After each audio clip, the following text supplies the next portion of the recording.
on fait encore des ajustements en cette partie de l'année pour tenir compte de problèmes qui peuvent se produire. Notre objectif, c'est quand même de ne pas dégrader le taux d'encadrement. Nous l'avons fait par des heures supplémentaires là où il y a eu éventuellement des suppressions de postes. Ce que j'ai toujours assumé, c'est qu'on crée des postes dans le premier degré, d'abord et avant tout, même s'il y a moins d'élèves. Parce que ce que nous voulons, c'est renforcer les savoirs fondamentaux à l'école primaire et qu'ensuite les élèves dans le second degré soient justement plus stabilisés. Nous préparons déjà la rentrée 2022 aussi sur une base qui sera favorable au second degré. Donc c'est exact de dire qu'en termes de taux d'encadrement, nous avons dans le second degré assumé pendant 4 ans que soit ça se dégrade légèrement, soit ça se stabilise, dans certains endroits ça s'améliore d'ailleurs. Mais en tout cas l'effort apporté sur le premier degré, c'est vrai, mais pour des effets qu'on va commencer à voir, parce que les premières générations qui ont bénéficié par exemple des CPA 12 ou des CE1 12 rentrent en CM2 cette année, et on commence à voir justement au travers d'évaluations les premiers bénéfices de ces réformes. Au standard, c'est Yves qui nous attend. Bienvenue Yves, bonjour. Bonjour à tous. Bonjour monsieur. J'avais une question concernant, il me semble avoir entendu ce matin sur les antennes de Radio France, que la lecture allait devenir grande cause nationale. Alors, je ne sais pas si c'est encore confirmé, mais je me pose tout simplement une question sur le fait que par rapport aux années 70, nos élèves, les élèves français, ont moins d'heures de français justement, à peu près 630 heures de français en moins par rapport à un élève des années 70. Et j'ai peur que nous n'arrivions pas à remonter dans les classements internationaux et dans les études nationales et internationales si on enlève au fil des décennies un petit peu d'heures de français. C'est un petit peu comme les médecines mauvières, vous savez, le malade se porte mal, on va lui faire une saignée, il se porte encore plus mal, continuons la saignée. Et c'est un peu ce qui est arrivé avec les heures de français au fil des décennies. Merci Yves, confirmation déjà de la lecture grande cause nationale dès cet été jusqu'à l'été prochain, Jean-Michel Blanquer. Oui, le président de la République s'exprime aujourd'hui sur ce sujet. Vous savez, il sera à Villers-Cotterêts, d'ailleurs c'est dans le contexte où on fête les 400 ans de La Fontaine, et il va dire que la lecture est grande cause nationale.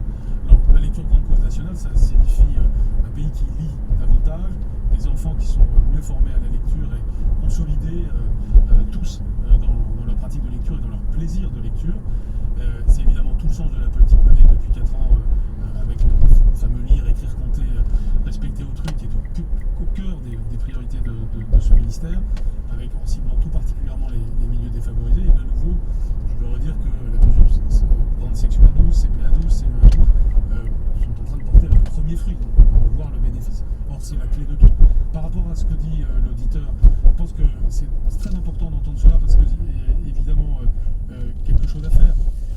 Aujourd'hui, un collégien, il a une trentaine d'heures par semaine, et c'est vrai qu'au fil des années, mais là on parle de plusieurs décennies, les heures de français se sont un peu réduites parce que d'autres choses se sont accentuées. Donc moi, c'est quelque chose que je regarde de très près. Je suis assez ouvert à ce qu'on fasse une reconquête du français. D'ailleurs, dès la rentrée prochaine, il y a des premières expérimentations, par exemple pour des heures de français-latin dès la 6e en collège. Mais je pense que l'avenir est à une reconquête effectivement des heures de français au collège. Jean-Michel Blanquer, la laïcité, on tenait à en parler ce matin. Jean-Pierre Robin, après 3 mois de travail et de consultation avec des enseignants de tout niveau, des chefs d'établissement, des directeurs d'école, souligne dans son rapport d'étape qu'il vous a rendu sur la laïcité à l'école, je cite, la blessure encore ouverte que constitue toujours pour les enseignants l'assassinat de leur collègue Samuel Paty et leur peur aujourd'hui face à certains de leurs élèves ou de leurs parents. Il note aussi la souffrance intime qui naît de leur honte d'avoir peur et d'avoir parfois renoncé à réagir à certains propos ou à enseigner une partie de leur programme. Ces mots sont très forts. La souffrance semble forte. Comment avez-vous reçu ce rapport et votre décision d'organiser un point de formation de laïcité sur 4 ans pour tous les enseignants, ça va être quoi? Ça va être combien d'heures? Ça va être quoi précisément? Alors d'abord, j'entends cela et j'entends malheureusement très bien les phrases que vous venez de prononcer. Je suis tellement conscient qu'elles correspondent à une réalité, heureusement pas la réalité de tous les jours, mais une réalité qui existe, que je vais suivre totalement ce rapport romain. Et bien sûr, nous ne sommes pas restés inactifs sur ce sujet, vous le savez bien, depuis 4 ans, beaucoup a été fait. Le Conseil des sages de la laïcité qui permet d'avoir désormais un corpus clair de référence sur le sujet, des formations qui ont commencé. Mais là, concrètement, qu'est-ce que ça va être pour les enseignants, la formation à la laïcité? C'est en quelque sorte une nouvelle étape qui permet d'amplifier la laïcité, puisque on a entendu beaucoup ces derniers mois, et notamment au moment de l'assassinat de Samuel Paty, que des enseignants disaient qu'ils estimaient quand même que la formation n'était encore pas au point. Et c'est pour ça que j'ai demandé ce rapport à Jean-Pierre Robin. Et donc, je vais suivre à 100% ce qu'il propose, qui signifie une formation systématique initiale de tous les enseignants, ce que nous avions déjà commencé à prévoir, elle sera encore plus ample que prévu, et puis la formation continue de tous aussi, c'est-à-dire presque une sorte de plan de rattrapage en matière de laïcité, aussi bien dans le premier degré que dans le second degré. Cela signifie que vous aurez 1000 formateurs en France, 1000 formateurs de professeurs en France, répartis dans tous les départements de France, qui au cours des prochains mois et des prochaines années vont veiller à ce que ces plans de formation sur la laïcité soient pleinement établis. Cela est complémentaire d'autres mesures que nous prenons en la matière, notamment ces équipes valeurs de la République qui interviennent sur le terrain chaque fois qu'un professeur, un chef d'établissement fait la demande pour son établissement. Alors Jean-Michel Blanquer, il faut que vous sachiez qu'il y a beaucoup de réactions et de questions sur le masque. Les parents d'élèves, les directeurs d'école disent ne rien comprendre. Ce matin, Sylvie, en tant qu'enseignant, nous apprenons les directives par les médias. En tant que parent d'élève, le non-port du masque n'a pas été communiqué. Une autre, Sylvie, enseignante en collège. Est-ce que les élèves de collège et lycée vont pouvoir enlever le masque aujourd'hui? Mon directeur me dit qu'ils n'ont pas reçu de circulaire. Que fait-on? Alors refixer la ligne une bonne fois pour toutes, comme ça la règle au moins sera connue. Et la circulaire a été envoyée ou pas? Parce que c'est pas les médias qui doivent annoncer ça. Ce qui était annoncé hier par le Premier ministre, c'est une mesure d'ordre général qui concerne, chacun l'a compris, le port du masque à l'extérieur, c'est-à-dire le non-port du masque à l'extérieur. Donc on fait une application logique à la cour de récréation, comme je vous le disais en commençant. Bien sûr, nous l'officialiserons dans les textes. Vous savez, il y a souvent eu ce reproche pendant la crise sanitaire de dire on apprend les choses par les médias, mais c'est parce que parfois vous avez des décisions générales d'application en milieu scolaire, là c'est par exemple le cas, ou aussi tout simplement parce qu'il y a la volonté, et ça a été le cas de la part du Premier ministre, d'être le plus réactif possible par rapport à la situation sanitaire.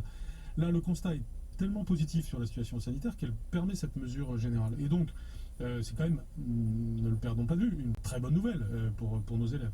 Donc je conçois que ça apparaisse comme assez soudain pour certains, et j'en suis désolé, en fait, mais néanmoins, nous officialisons aujourd'hui cela, et je le fais par voie, il y aura tous les écrits nécessaires ensuite, mais c'est une parole très officielle du Premier ministre dès hier, et prenons-le quand même d'abord comme une très bonne nouvelle, et sur ce qu'elle est en elle-même, et sur ce qu'elle signifie de l'amélioration de la situation. Eh bien merci, monsieur le ministre de l'Éducation, Jean-Michel Blanquer, de nouvelles fables de La Fontaine, son livre pour les vacances distribué. Absolument, c'est d'ailleurs très en osmose avec le plan lecture. Je vais prendre le temps de vous dire tout ce que signifie la lecture grande cause nationale. Mais comme chaque année depuis 4 ans, nous distribuons à tous les CM de France les fables de La Fontaine. C'est les 400 ans de La Fontaine. Chaque année, un illustrateur différent. Et là, c'est Rebecca d'Outremer qui a fait des dessins magnifiques. Merci. France Inter. France Inter, le 7-9. On parle, Claude, de John Garfield. Qui à Hollywood dans les années 40, Nicolas jouait les rebelles et fut l'amant assassin du facteur sonne toujours 2 fois. Mais alors, un petit Français le regardait au cinéma épaté. Si un jour je fais du cinéma, je voudrais John Garfield, se disait Alain Delon, qui s'en souvient encore aujourd'hui dans Paris Match. Garfield, c'est le premier, le seul qui m'est fasciné. Aujourd'hui, les gens ne savent même plus qui c'est.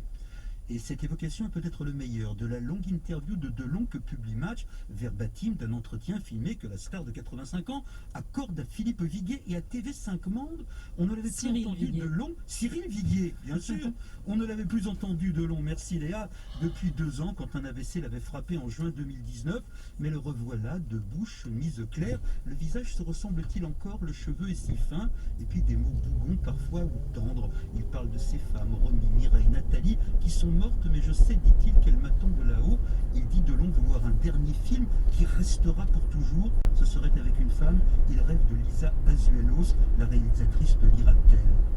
Delon parle aussi des acteurs d'aujourd'hui. Ce n'est pas généreux. On lui dit Jean Dujardin, il répond pfff. On lui dit Omar Sy, qu'est-ce que vous voulez que je vous dise? Mais il aime bien Vincent Cassel, il aimait bien son père, et donc il admira Garfield. Et on voudrait lui poser d'autres questions à Delon, l'homme de droite.